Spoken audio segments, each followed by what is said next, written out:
So I had this dream last night, and I'm kind of reeling from it. I've gotten through most of the day, and it hit me in flashes and things like that, but now it's coming back kind of hard. It's really emotional, very beautiful. I mean, probably like it was epic.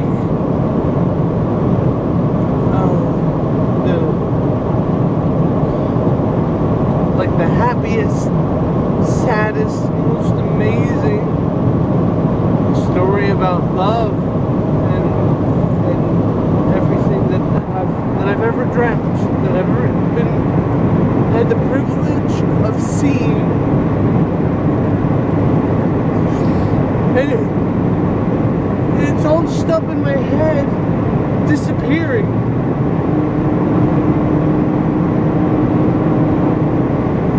Everything that I felt for these characters, I mean, I don't have any names. I don't know their origins necessarily. I just know what I saw, and sure, it was a bit weird. Some of the things, led to a bit of fantasy.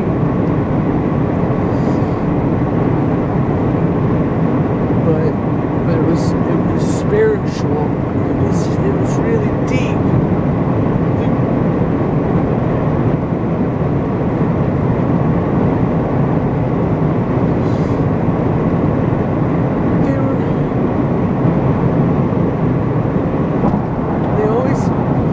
They always had each other.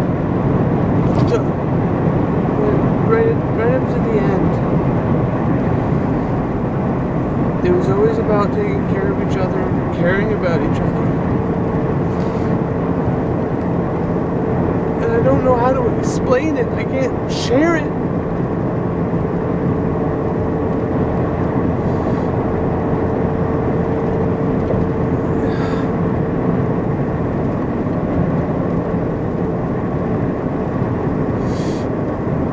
It's too much for me.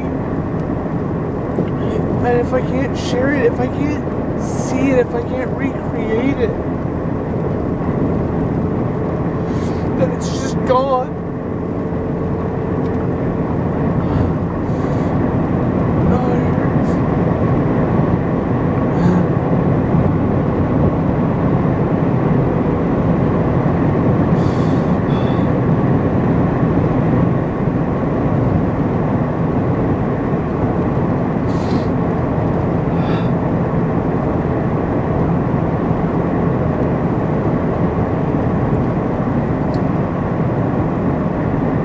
I don't want it to be gone. I don't want it to be gone. It's about life. It was about life, and it wasn't about death. I mean, there was death was a part of it, but it was about the life, the love that they shared, the energy that they put into who and what they are, and the relationships that they had with each other.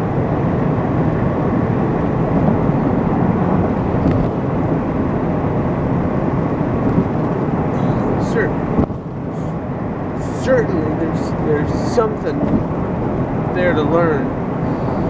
How to apply it, I have no idea. In the dream, I was able to feel all of them.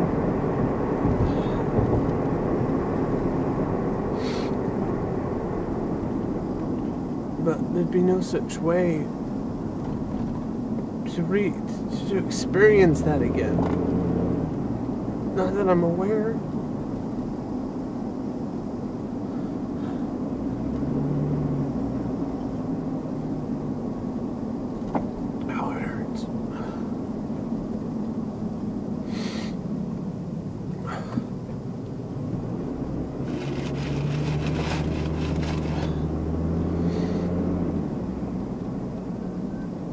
and it's so jumbled. It was so, I mean, it's all, like, the images are clear. Some of the things I can't explain because they jumble up a little bit. I don't know why one thing happened or how it happened. I know that it did.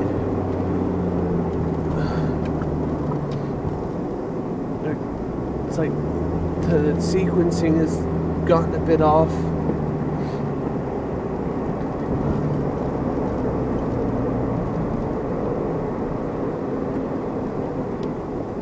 I'll try to tell it. I'll try. And it starts off with a bit of a narrative. The guy is he's in a small apartment. It's got maybe a bed up in the foreground on the left. It's really, I mean, it's tiny, like a walk-in closet, but long. Hell, it kind of reminds me of what I'm moving into.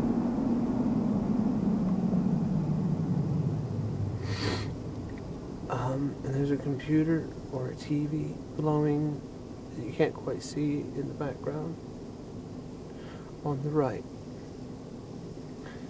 I think there was some red light, dark, and he says,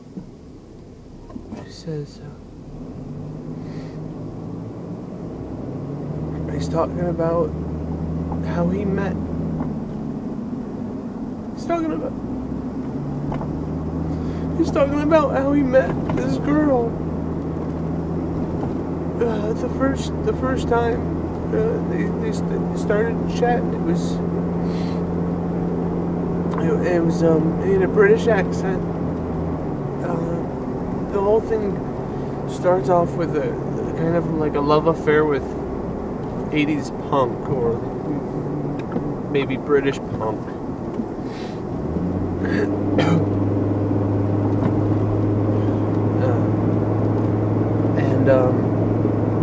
Punk rock, and he says it was just bits here and there, like a tone in the background, like a buzzing, is what you feel as this is happening.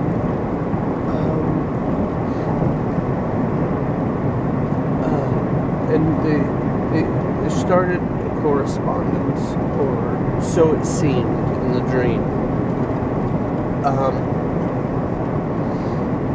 And at some point, it develops, it changes. He gets out of the apartment, and they end up in like a mall.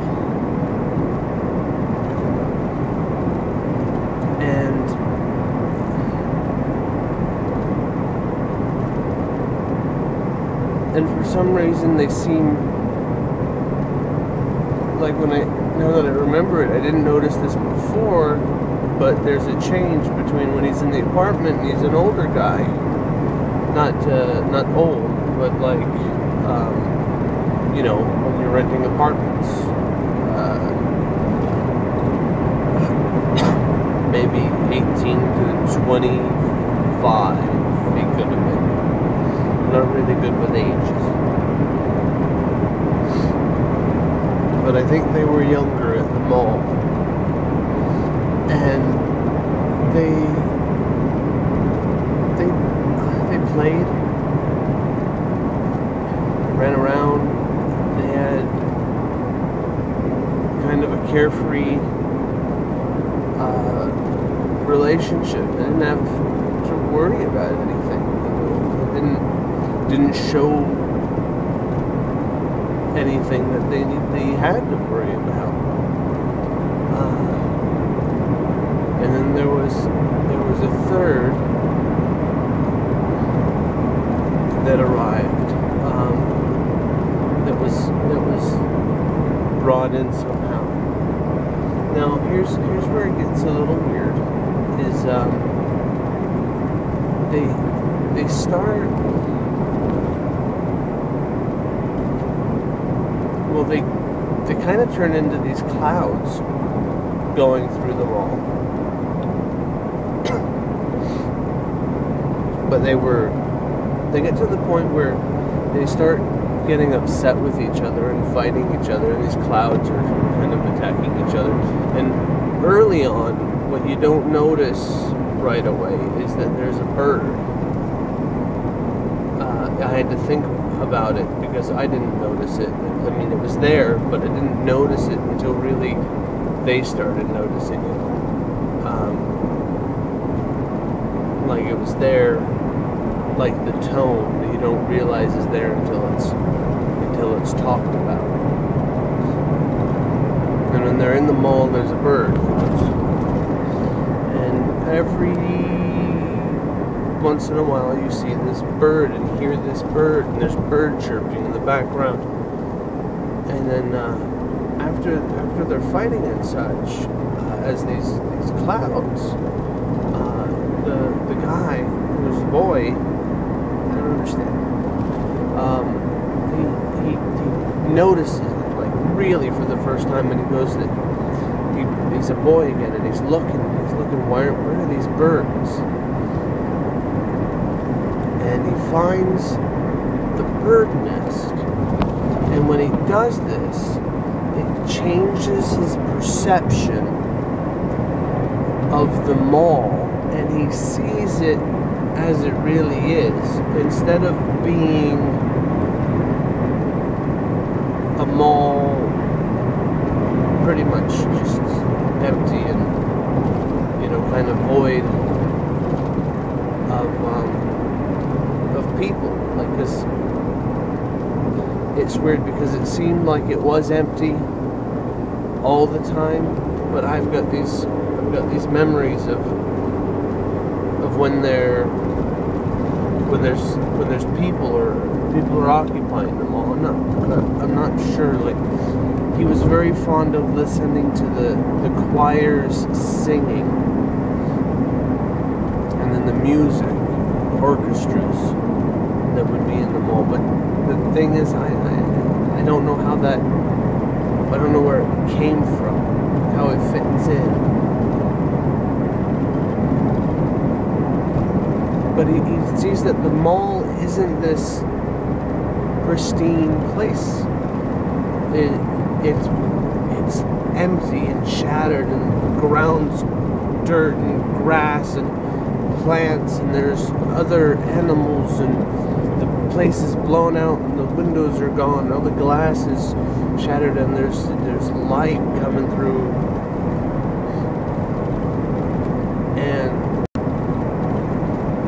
And it's devastated. And the other two, they kind of form up on it. They had all been arguing, and this drew their attention and broke up the arguing.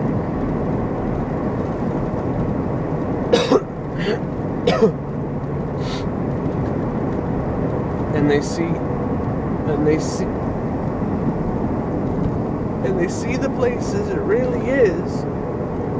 Basically, that they've been haunting it. They're not alive.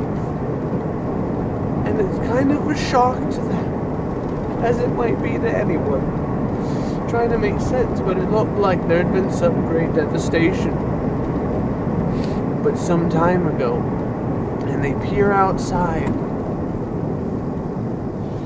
and they see that it had been some time ago, and that there's like a trail of people, and they're going by, and it looks like they're survivors, but they're not so bad off. You know, it's not like a gruesome horror scene. It's not right after devastation. They're not refugees. They kind of, there's some steady traffic of some kind. People walking, maybe some cars.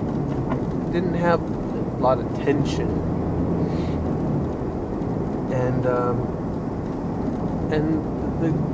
they kind of get this mutual sense that they follow the trail of people. They join the trail, and then at some point somebody notices them, and and then at that point they've essentially manifested themselves back into the world. And the three of them then time goes on, and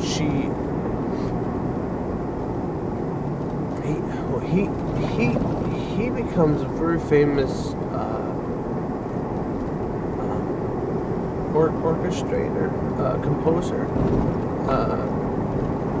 director of an orchestra,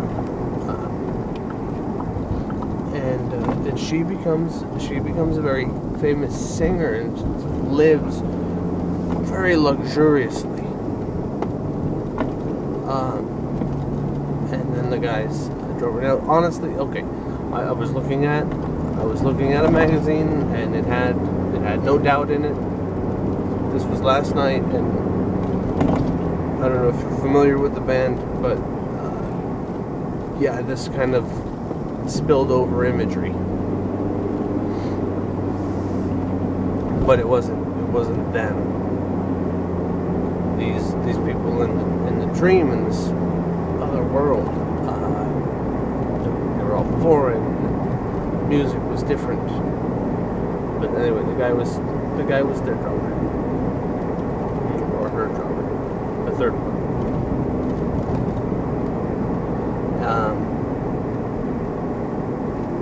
And the shows are extreme, and she lives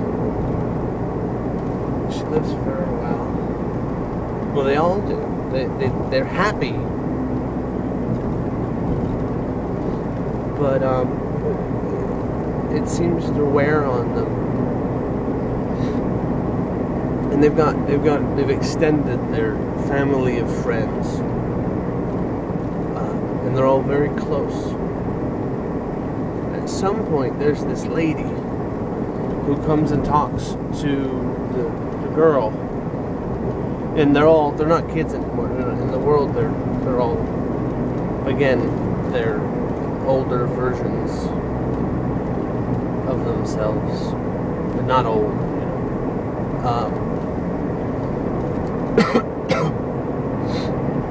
There's this lady, she's dark, and she's wicked evil, and she puts on this show. I don't know, it's kind of like if it were a musical. There's this song and dance routine, essentially, trying to coerce the girl into corruption, essentially. And she doesn't buy into it. And it's after this that they're really starting to feel wore out by the world. There's a lot of things that they're just not happy anymore. None of it seems to be as good as it was when they were just together in the mall.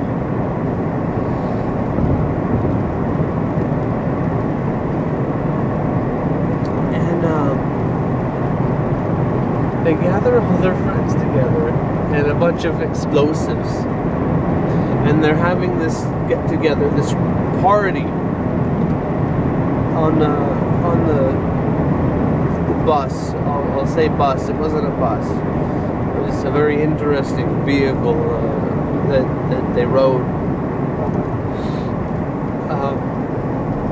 And at the end of it, they're in a circle, essentially waiting for these high explosives to destroy them all in the blink of an eye. And they couldn't be happier, because they're choosing to go together. And the last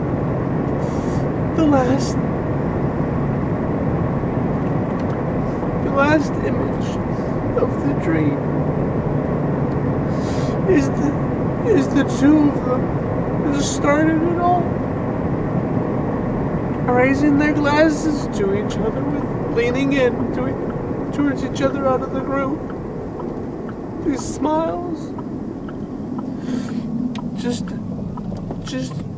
of joy, extreme happiness that they're all together, that they're a family of friends, and that they're going back to something that they had, and it freezes there. It freezes on the two of them toasting each other.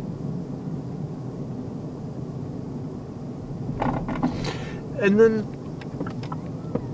that's where it ends for the dream and for them. The presumption is that they get to go back to being the spirits that they were.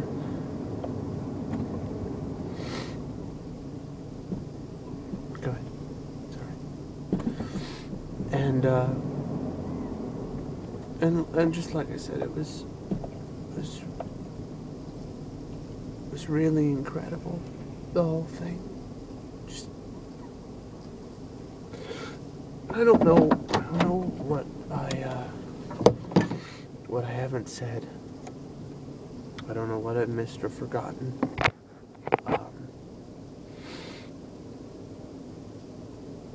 But it was tremendous. And